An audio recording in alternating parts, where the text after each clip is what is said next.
स्वाहा तत्सवितुर्वरेण्यं भर्गो देवस्य धीमहि धियो यो नः प्रचोदयात्। जी सभी को प्रणाम। तो आज की जो हमारी स्वाध्याय की जो कक्षा गायत्री का सूर्योपस्थान जो पुस्तक है उसके विषय में चल रही थी और आज हम एक नया अध्याय शुरू करने जा रहे हैं। तो उस अध्याय का विषय है सविता और सूर्य पर वैज्ञानिक व आध्यात्मिक दृष्टि।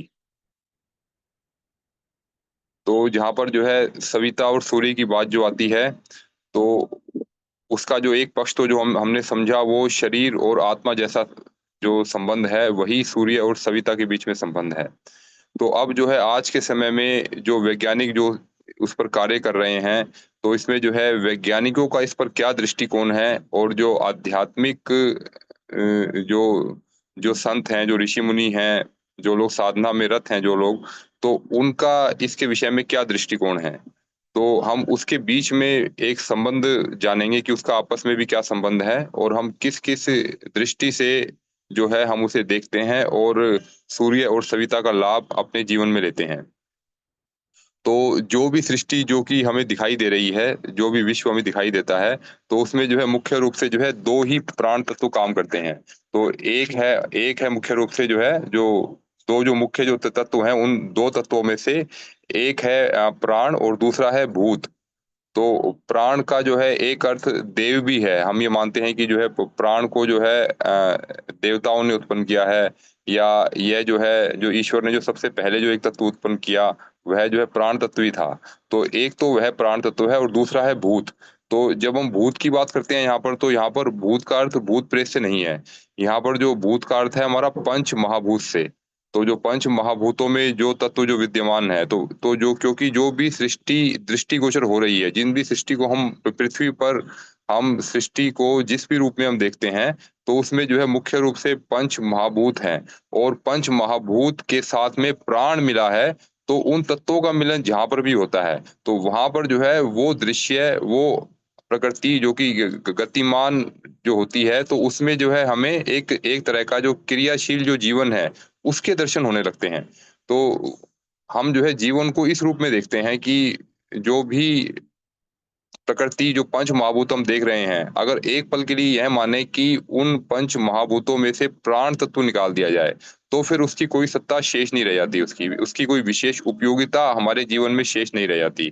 तो फिर उसके विषय में फिर ऐसा भी आता है कि जो भूत पदार्थ हैं, भूत पदार्थ यानी कि जो पंच महाभूत हैं, वो प्राण के बिना स्पंदन नहीं कर सकता। स्पंदन का अर्थ है कि जहाँ पर चेतना होगी वहीं पर स्पंदन होगा। तो और चेतना जो है सृष्टि के कण-कण में घुली है। और वही जो स्पंदन का जो आभास जो है जो कि हम ये मानते हैं कि ये जो स्पंदन जो हो रहा है ये जो जिसका मुख्य कारण जो है प्राण तत्व है और जो वह जो प्राण जो है वह ईश्वर के सबसे जो करीब वाला एक तत्व है। तो ईश्वर ने जो है सबसे पहले जो है प्राण तत्व को उत्पन्न किया। तो ये भूत जो पदार्थ हैं ये सब तो बाद में आए। सबसे पहले जो जिस पदार्थ की उत्पत्ति हुई वह प्राण तत्व ही था वो। और उसी प्राण की जो साधना जो है हम जो है गायत्री साधना के रूप में करते हैं और उसी प्राण तत्व के जो आधार पर जो भौतिक वैज्ञानिक और आध्यात्मिक वैज्ञानिक अपने अपने क्षेत्रों में उन्नति को प्राप्त करते हैं। तो उस प्राण तत्व में जैसे एक शब्द जो आया है कि जो है भूत पदार्थ है वो प्राण के बिना स्पंदन नहीं कर सकता। तो इससे जो है एक बात ध्यान आती है कि जब जब भी हम कभी साधना करते हैं या कभी अनायास ही हमारे शरीर में कुछ कंपन होने लगता है और एक विशेष प्रकार की आनंद की अनुभूति होती है, तो हम यह मान सकते हैं कि एक जो प्राण तत्व जो है वो किसी रूप में हमारे भीतर आया। उसका रूप क्या हो सकता है? उसका रूप जो है विचारों का रूप हो सकता है, उसका रूप भावनाओं का रूप हो सकता है या जो है जब जब हम ध्यान कर रहे हैं तो जो है ईश्वर के आशीर्वाद के रूप में हम कहें कि वह प्राण तत्व हमारे भीतर प्रवेश किया और हमारे जो है पूरे तन मन को स्पंदित कर गया। तो स्पंदन जो है शब्द वहां पर भी आता है हमारा। तो इससे फिर हम एक चीज और भी देख सकते हैं कि जो पहले के समय में जो मीरा जो कृष्ण की भक्ति में रहती थी, उसका जो है स्तर क्या रहा होगा उसका। तो वह जो है कृष्ण की भक्ति में इतनी लीन हो गई थी, इतनी लीन कि उसे जो है हर पल, हर क्षण जो है कृष्ण दिखाई देता था। उसे जो है हर पदार्थ में, हर वस्तु में, हर व्यक्ति में कृष्ण के अलावा और कुछ सूझता ही नहीं था उसे। तो जब ऐसी अवस्था जब उसकी थी, तो उस अवस्था में जो है उसका मन एक आनंद की स्थिति में रहता था। और आनंद की स्थिति में शरीर में जो विशेष प्रकार के कंपन उत्पन्न होते हैं। कंपन जो है, जैसा कि हम ये माने कि हम म्यूज़िक सुनते हैं, हम कुछ जो नाद योग की साधना जब हम करते हैं, तो हमारा शरीर झूमने लगता है। या कभी जब डीजे पे साउंड बजता है, या इस तरह का जो वो म्यूज़िक जो हमारे मन को बहुत अच्छा लगता है, तो उसके आधार पर जो हमारा शरीर झूमने लगता है। तो झूमने से जो एक जो स्पंदन जो हो रहा है, तो वो वह स्पंदन का जो आधार जो है, वह अभी हमारा मान लीजिए कि कोई जो है म्यूज़िक है, कोई यंत्र है, कोई यंत्र को हमने आधार बना करके उसका जो है स्पंदन के रूप में हमने लाभ लिया। अब जब उस यंत्र से एक ऊँची स्थिति जब एक साधक की आती है, तो वह जो स्पंदन जो है उसके शरीर में स्वतः ही होने लगता है। अब इस चीज़ की हमें नहीं पता, परंतु मुझे लगता है कि हमने कुछ अनुभूति की है और लोगों ने भी अनुभूति की होगी। जब हम जो है सूर्य का ध्यान करते हैं, तो ध्यान करते समय जो है स्पंदन का कुछ समय आता है कि जब पूरा शरीर जो है थोड़ा-सा ऐसे वाइब्रेट सा करता है, या कुछ हल्के समय के लिए करता है, कुछ सेकंड के लिए करता है। तो वह जो स्पंदन का जो एहसास है, कि लगता है कि वो प्राण तत्व जो है शरीर के भीतर आ रहा है और हमें जो स्पंदित कर रहा है, हमें आनंद दे रहा है, और हम हमें इतनी शांति प्रदान कर रहा है, उसका कारण कहाँ पर है? तो उसका कारण जो है, वह जो है मुख्य रूप से वह प्राण तत्व ही है, जो प्राण तत्व को हम आकर्षित कर रहे हैं, ध्यान में खींच रहे हैं, या जब हमारी जो है मन जब हमारा शांत होने लगता है, हमारी भावनाएँ शांत होने लगती हैं, तो वह जो प्राण तत्व जो है स्वतः ही हमारे भीतर आने लगता है, और एक स्पंदन की, आनंद की स्थिति महसूस होती है। तो इसी अवस्था में ही जब मीरा की अवस्था रही होगी, तो वो कितनी उच्च कोटि की अवस्था थी, कि उसने जो विष को पिया और विष भी अमृत बन गया। तो विष को अमृत बनने के पीछे जो है वो यही कारण रहा होगा, कि जब उसका शरीर जब स्पंदन कर रहा है, जब इस गति से स्पंदन कर रहा है, कि उस स्पंदन में किसी पदार्थ की जो सत्ता जो है वो पूरी तरह बदल जाती है। तो हम कहते हैं ना कि जब जब साधना से जो है हमें कोई भी दुःख प्रभावित नहीं करता, तो वह दुःख आने का कारण क्या है? किस-किस रूप में दुःख हमारे शरीर के अंदर आ सकता है? तो सबसे पहले तो हम देखें कि सबसे ज़्यादा तो आज के समय में जो लोगों को जो दुःख परेशान करता है, वो भौतिक रूप में ही है। तो जिनका जो शरीर स्वस्थ नहीं रहता, उन्हें जो है वो वह जो पंच महाभूत, वो किस रूप में उन्होंने भोजन को लिया उन्होंने, और जो है उसको लेने के पश्चात उनके शरीर के भीतर क्या हलचल हुई, तो वह उन्हें परेशान कर देता है। अब ये मानिए कि हमारा शरीर जो है एक स्पंदन की विशेष अवस्था में है, एक समाधि की अवस्था में है। तो समाधि की अवस्था जो है, एक तरह से हम कह सकते हैं कि ये जो है जो स्पंदन की ऊँची अवस्था कही जाएगी। तो इस अवस्था में जब शरीर जब हर समय जो स्पंदित रहता है, तो वह अवस्था जो है उन उन लोगों की अवस्था को समझने के लिए अच्छी है। जैसे जब मीरा की अवस्था समझते हैं, या शंकराचार्य को समझते हैं, या हम जो है रामकृष्ण परमहंस को समझते हैं, कि उन्हें कैंसर होते हुए भी, इतना जो है कठिन रोग होते हुए भी, और मीरा ने विष का प्याला पीने के बाद भी उसके शरीर को वो चीज़ प्रभावित नहीं कर रही। वह जो है वो उसका जो है एक क्षण भी अपने शरीर पर उसका असर नहीं आने दे रहे हुए। तो विशेष रूप से वह अवस्था जो समाधि की अवस्था थी, ईश्वर को पाने के बाद की अवस्था थी उनकी वो। जिससे कि जो जो स्पंदन जो शब्द जो है उसकी सार्थकता हमें वहाँ समझ में आती है, कि वास्तव में स्पंदन का अर्थ क्या है, और यहाँ पर जो है जो गुरुदेव हमें जो बता रहे हैं, यह जो है ये हमें किस ओर हमें लेकर के जाना चाहते हैं हमें। तो हमें हमें भी उसी अवस्था तक पहुँचना है। तो हमारी जो हर प्रकार की जो साधना का जो मुख्य जो लक्ष्य है, वो चेतना का ऊर्ध्वगमन है। तो चेतना की उस ऊँची अवस्था तक पहुँचना, जहाँ पर जो है तभी कहते हैं कि योगियों को जो है कंठ से ऊपर रहना चाहिए। क्योंकि कंठ से नीचे-नीचे जो है हमारे सारे पंच महाभूत हैं। कंठ से ऊपर जब हम रहेंगे, तो कम से कम जो भौतिक जो भी पदार्थ रहेंगे, जो भी तत्व हमारे साथ में जो जुड़े होंगे, जो आज के समय में हमें परेशान करते हैं। तो जब हमारी जो चेतना की अवस्था ऊँची रहेगी, आज्ञा चक्र में और सहस्त्रार चक्र तक रहेगी हमारी, तो हमारा शरीर एक विशेष भाव से स्पंदित करेगा, और उस स्पंदन का जो है नीचे होने वाले जो भी गतिविधियाँ जो होंगी, जो यानी कि जो पंच महाभूत जिस-जिस रूप में अभी हमें प्रभावित कर रहे हैं, वो उस रूप में हमें प्रभावित नहीं कर पाएँगे। तो अब इसके बाद जो है हम इस प्रकार समझ सकते हैं कि तो अब जो जो ये जो मुख्य रूप से जो प्राण तत्व है, जिससे हमें ये अवस्था प्राप्त हुई, और इसे ही हम वास्तव में गायत्री कहते हैं। तो अब जब हम एक ही नाम से हम कहें कि जो है गायत्री है या प्राण है, वो सब के सब जो है एक ही बात है सारी वो। तो अब इसमें आगे आता है फिर कि मनुष्य शरीर में जो ये जो 2 शक्तियाँ जो स्पष्ट रूप से जो प्रकट जो होती हैं, इसका आभास हमें शुरू से ही होने लगता है हमें। तो शुरू में क्या होता है कि शुरू में जब जो है एक व्यक्ति जो है बालक बालक अवस्था में होता है, बाल्य अवस्था में होता है। तो बाल्य अवस्था में जो है उसका शरीर का आकार छोटा होता है, उसके अंदर जो जो प्राण तत्व जो है वो अल्प मात्रा में विद्यमान होते हैं। इसलिए वो जो है बाहर की होने वाली गतिविधियों से प्रभावित भी जल्दी होता है। इसलिए बच्चे को जो है उसकी माँ जो है विशेष रूप से उसे बचा करके रखती है, कहीं इससे कुछ जो है रोग ना हो जाए या अधिक जो है किसी से प्रभावित ना हो, स्थूल या सूक्ष्म रूप से प्रभावित ना हो। तो उसमें जो है कुछ जो उसमें जो प्राण तत्व की जो तेजस्विता जो है वो कम होती है। परंतु जैसे-जैसे जो है शरीर का विकास होता जाता है, तो उसमें उसके शरीर में जो है प्राण तत्व की मात्रा बढ़ती जाती है और उसकी शक्ति बढ़ती जाती है। और प्राण तत्व के कारण जो शरीर में जो क्रियाशीलता है वो भी बढ़ती जाती है हमारी। और तो इस क्रम में जब जैसे-जैसे जो है बाल्यावस्था से जब आगे की अवस्था आती है, तो फिर हमारी जो है यौवन अवस्था आती है, फिर वृद्धावस्था आती है। तो बाल्यावस्था से यौवन अवस्था से वृद्धावस्था के आने तक हमारे भीतर जो है प्राण तत्व जो है वो है जलता रहता है और बढ़ता रहता है। तो प्राण तत्व को क्योंकि हम जब कुछ हम प्राण शक्ति पा रहे हैं, तो उसके लिए भी प्राण चाहिए।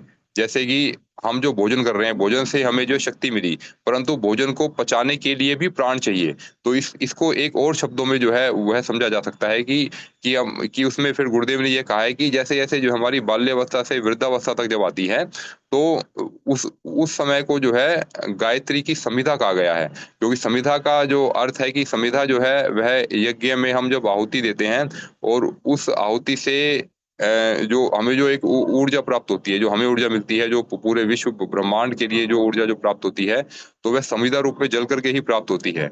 इसी प्रकार जो है जो प्राण तत्व जो है वह हमारे शरीर में जलता है और जलते-जलते ही पूरा जीवन भर उसका यही क्रम चलता रहता है और बाल्य अवस्था से यौवन अवस्था से वृद्धावस्था को वह शरीर प्राप्त होता है और प्राप्त होकर के जो है बाद में जो है फिर वो दोनों तत्व अलग-अलग हो जाते हैं।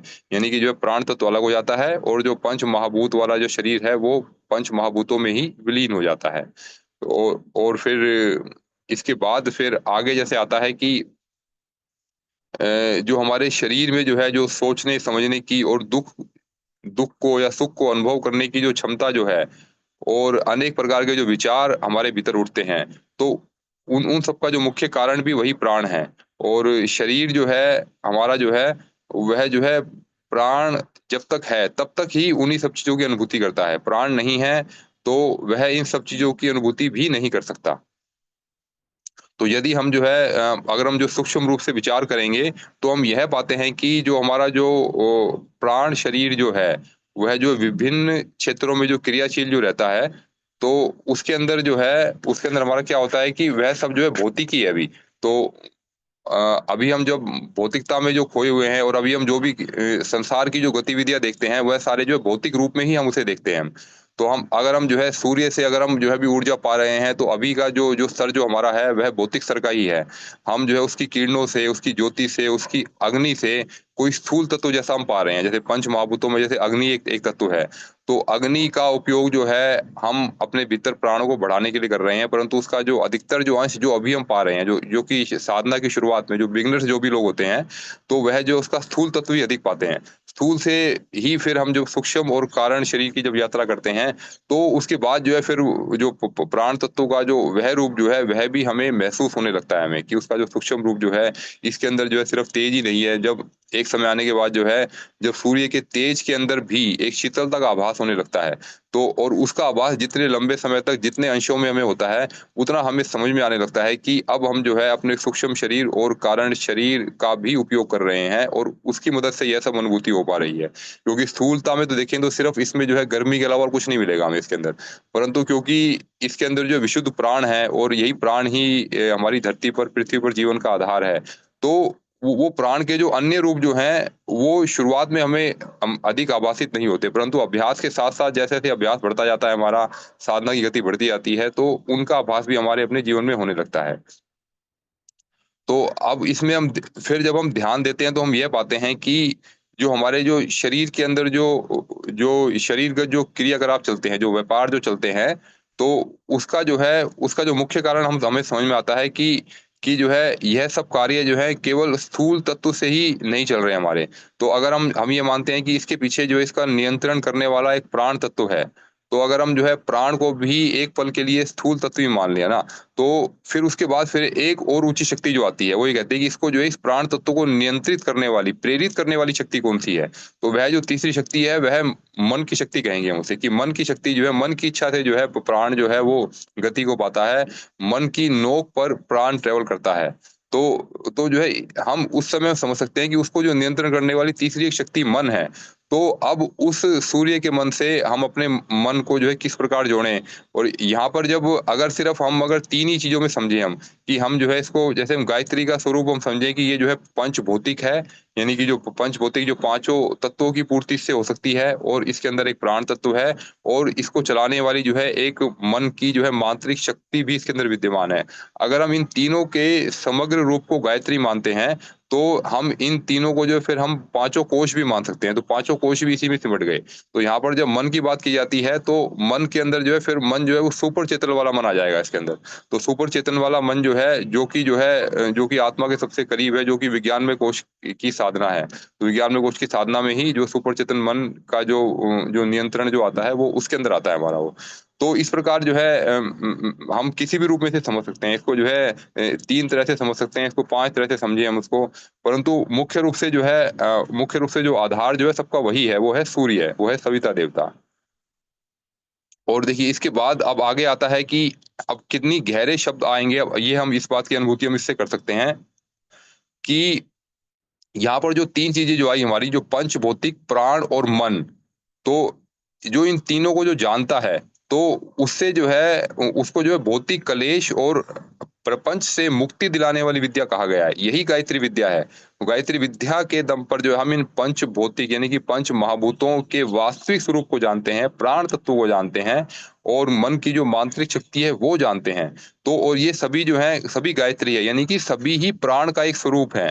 तो फिर इसमें जो है फिर आता है कि जिसने ये जान लिया, तो यही हमें मुक्ति दिलाने वाली विद्या है, और इन जो तीनों शक्तियों का जो अलग-अलग अनुभव करते हैं, उनकी अधोगति नहीं होती। यहाँ पर जो है ज्ञान को जानने की बात नहीं कही कही गई, यहाँ पर ज्ञान को अनुभव करने की बात कही गई है। जो जो ये कहता है कि मैं जो है गायत्री विद्या को जानता हूँ, तो उतने कहने भर से बात नहीं बनेगी यहाँ पर। यहाँ पर हमें जो है उस जानता हूँ तो उसका हमने अनुभव किस स्तर पर किया हमने। क्योंकि यहाँ पर बात जब की जा रही है कि फिर उनकी अधोगति नहीं होती, फिर उनका गिरना नहीं होता। अभी हम लोगों का बार-बार गिरना हो रहा है, अधोगति हो रही है। इसका अर्थ ये है कि हमने अभी इन 3 शक्तियों को अलग-अलग अनुभव नहीं किया। ज्ञान भले ही लिया, थ्योरी भले ही पढ़ ली, उसका प्रैक्टिकल नहीं किया, और प्रैक्टिकल करके उसकी अनुभूति हमने प्राप्त नहीं की। इसलिए जो है हमारी अभी यह स्थिति नहीं बनी कि हमारी अधोगति नहीं होती। फिर एक एक जो बहुत अच्छा एक दोहा आता है, तो उस दोहे को जो है हम गहराई से समझें, उसका प्रैक्टिकल करें अपने जीवन में, तो हम देखेंगे कि कुछ विशेष अनुभूति हमें हुई। तो इसमें क्या आता है? इसमें ये आता है कि तुम ही जानी कछु रहे न शेषा, तुम ही जानी कछु रहे न शेषा, तुम ही पाए कछु रहे न कलेशा। तुमको पाने के बाद कोई कलेश भी नहीं बचा, यानी कि तुम ही जानी, तुम्हें जिसने जान लिया, जिसने जो है गायत्री का अनुभव कर लिया, जिसने जो है पंच भौतिक तत्वों को जान लिया, जिसने प्राण को जान लिया, जिसने मन को जान लिया, सुपर चेतन मन को जान लिया, तो उसको जानने के बाद, जिसने प्राण तत्व को जान लिया, उसको जानने के बाद क्या शेष रहा उसके जीवन में? यानी कि और जानना क्या शेष रहा? अभी जो भी हमारे जीवन में दुःख है, उसका मुख्य कारण हमारी अज्ञानता ही है। हम इस प्राण तत्व को इस रूप में नहीं जानते। जैसा गुरुदेव ने हमें यहाँ बताया, जैसा जो है सावित्री और सविता के संबंध में हम सभी जान रहे हैं, कि जो इन 3 तत्वों को अलग-अलग नहीं जानता, कि हम मानते हैं कि हम शरीर है, या शरीर कैसे नियंत्रित हो रहा है, ये प्राण तत्व से नियंत्रित हो रहा है, और इस प्राण तत्व को चलाने वाली शक्ति भी एक जो है मन की शक्ति है। और जो मन जो हम बात करते हैं, तो मन अगर हम सुपर चेतन मन की बात कर रहे हैं, तो उसके पीछे फिर आत्मा कहीं न कहीं आती है हमारी। तो इसका अर्थ ये है कि जो इसका आधार जान गया, जो इस विद्या का आधार जान गया, उसके जीवन में कोई भी दुःख कष्ट शेष नहीं रहेंगे। इसलिए कहा गया कि तुम ही जाने कछु रहे न शेषा। तुम्हें जानने के बाद, तुम्हें इस स्वरूप में जानने के बाद शेष क्या रह गया? तो हमारे जीवन से दुःख कष्ट तो समाप्त होने ही होने हैं। और जो है तुम्हें फिर अंत में जैसे आया कि तुम ही पाए कछु रहे न कलेशा। जब जब तुम्हें हमने अनुभव कर लिया, यानी कि तुम्हें हमने पा लिया, अपने भीतर धारण कर लिया, तो अब कलेश किस बात का? अब हमारे जीवन में दुःख कष्ट जो है, उसका स्थान कहाँ शेष बचा? जब हमने अपने आप को जो उस ज्ञान से, उस सविता की शक्ति से ओत-प्रोत कर लिया, तो फिर जब हम यह समझे कि गायत्री व इदं सर्वम, जब गायत्री के सिवा कुछ धरती पे कुछ है ही नहीं, प्राण के गायत्री प्राण है, प्राण के सिवा इस धरती पर कुछ नहीं है, और जो है प्राण जो है ईश्वर का रूप है, तो ईश्वर के सिवा कुछ नहीं है यहाँ पर, ब्रह्म के सिवा कुछ नहीं है यहाँ पर, चारों ओर जो है ईश्वर, ब्रह्म, परमात्मा ही शेष है। तो इतना सब कुछ जानने के बाद, इसका अनुभूति करने के बाद, तो हमारे जीवन से जो है किसी भी प्रकार का दुःख, कष्ट और कलेश कैसे रह सकता है? और उसके अलावा जानने के लिए और क्या शेष बचा? तो यही इस दोहे का आधार है, और इसी की सार्थकता जो है हमें अपने जीवन में सिद्ध करनी है, इसी को हमें जीवन में उतारने का अभ्यास करना है।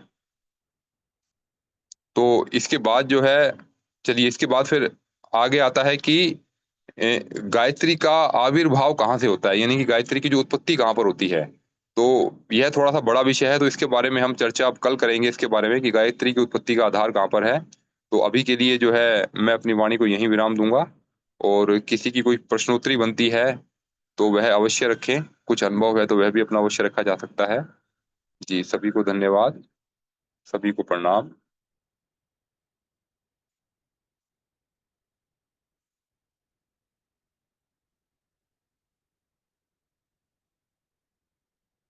तो इसकी अनुभूति ही, जो प्राण तत्व की अनुभूति ही हमें विभिन्न रूपों में अपने जीवन में करनी है हमें, और इसी का ही जो है हम जो है स्वाध्याय मनन चिंतन कर रहे हैं, इसी का प्रैक्टिकल हम कर रहे हैं। तो यहाँ पर जो है हमारा स्वाध्याय का जो मुख्य जो लक्ष्य जो है, वो अधिक से अधिक पढ़ना नहीं है, परंतु हम चाहते हैं कि कम से कम हम पढ़ें, परंतु उन कम से कम जितना भी हमने पढ़ा है, उन पर प्रैक्टिकल अधिक करें। उतने, चाहे 2 लाइन ही हमने पढ़ी, 2 लाइन में से जो लाइन आपको सबसे अच्छी लगी, उस लाइन को पकड़ करके जीवन भर तो नहीं, हम कहेंगे कि हम ये कहेंगे कि पूरा दिन भर से हम शुरू करें, या कभी-कभी जो है अगर हमें उस एक शब्द में ही हमें आनंद आ गया, तो जीवन भर भी उसका प्रैक्टिकल चल सकता है। फिर एक शब्द से ही जो है सब चीज़ें हमें जानकारी उसकी मिलने लगती है हमें। तो कहने को जो है वो एक लाइन है। अब जैसे कि हम, एक लाइन है कि हम जब सब जगह हम जब ईश्वर को देखने लगेंगे, तो उसी के अंदर ही इतना कुछ सिमट करके आ गया, सारा ज्ञान ही उसके अंदर है। जब जब जो है समस्त ज्ञान ही ईश्वर का है, और जब हम ईश्वर को ही देख रहे हैं, तो हम ज्ञान को ही देख रहे हैं, ज्ञान को ही बढ़ा रहे हैं, ज्ञान को ही पा रहे हैं। तो इस तरह से हम जब उसका प्रैक्टिकल अपने जीवन में करने लगेंगे, तो हर बार जो है हम ये कहेंगे कि विषय चाहे हमारा एक ही है, हमारा विषय, हमारा जो है ब्रह्म है, विषय हमारा ईश्वर है। तो परंतु एक ही विषय में ही जब अनंत गुण समाये, उसमें अनंत ज्ञान समाया है, और हमारी जो प्रगति जो है वो हर क्षेत्र में हमारी इसी आधार पर होगी कि हम हर क्षेत्र में जो भी चीज़ हम जान रहे हैं, समझ रहे हैं, उसमें एक ही तत्व को समझ रहे हैं, जान रहे हैं, और उसी के आधार पर उसकी व्याख्या कर रहे हैं, और उसी को अपने जीवन में उतार रहे हैं, उसी का अनुभव हम दिन भर कर रहे हैं।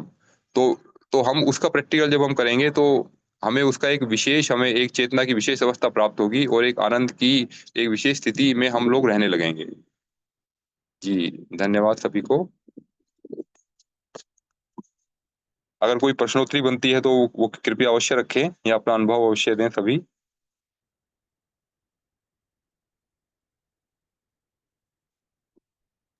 भैया प्रैक्टिकल तो बहुत जरूरी है। स्वाध्याय करने से आदमी इधर उधर सुन लेता है, फिर इधर उधर मन भटक जाता है। प्रैक्टिस करने से कुछ तो आदमी का प्रभाव पड़ेगा कि ऐसा ऐसा करना चाहिए। प्रैक्टिकल बहुत हुँ। जरूरी है भैया। जी, जी, जी, बिल्कुल ठीक कहा दीदी आपने। तो शुरुआत में हम चाहे प्रैक्टिकल का स्वरूप हमारा स्थूल रूप ही क्यों ना हो, तो स्थूल से हम अभ्यास करें हम, और बाद में हमें जो है सूक्ष्म और कारण शरीर के भी प्रैक्टिकल हमें करते रहने हैं। हमें विचार हमें देखना है, हमें भावनाएँ अपनी जो है वो हमें शुद्ध करती जानी है हमें। तो इन सब के प्रैक्टिकल जो है स्वाध्याय को करने के पश्चात उसके मनन चिंतन से होगा। जो भी स्वाध्याय हम कर रहे हैं, उसके किसी भी 1-2 विषय पर उसपे दिन-रात हम मनन चिंतन करते रहेंगे, तो वो दिन भर हमारा प्रैक्टिकल चलेगा हमारा। और आज के समय में इसी स्तर के प्रैक्टिकल की आवश्यकता है। ऐसा नहीं है कि हम आधा घंटा, 1 घंटा जो हम कर रहे हैं, क्लास कर रहे हैं, सिर्फ़ वहाँ तक ही योग सीमित है। तो संपूर्ण जीवन ही हमारा योग है। तो हम उस संपूर्ण जीवन को योग में बनाएँ, और संपूर्ण जीवन में इसी प्रकार प्रैक्टिकल करते रहें। जी, बहुत अच्छा दीदी। धन्यवाद आपका। हम्म। हम्म। तो चलिए, अगर अभी कोई प्रश्न नहीं बनता, तो हम आज का अपना प्रैक्टिकल शुरू करते हैं।